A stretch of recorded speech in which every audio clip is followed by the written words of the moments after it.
Rosy morn, now Lizzie's eye, numbering every bud which nature waters with the tears of joy.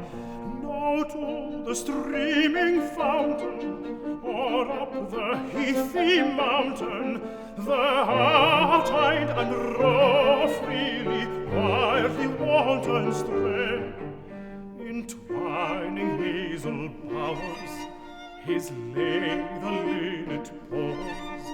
The lovelock to the sky ascends with songs of joy, while the sun and thou arise to bless the day.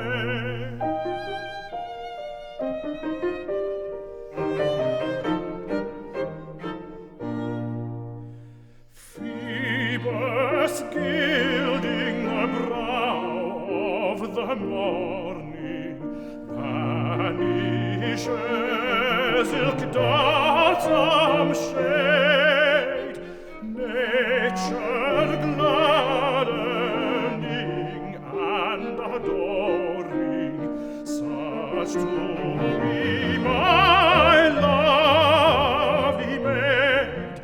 When frae my genie parted, sad, cheerless, broken-hearted, then night gloomy shades, cloudy dark, o'ercast my sky.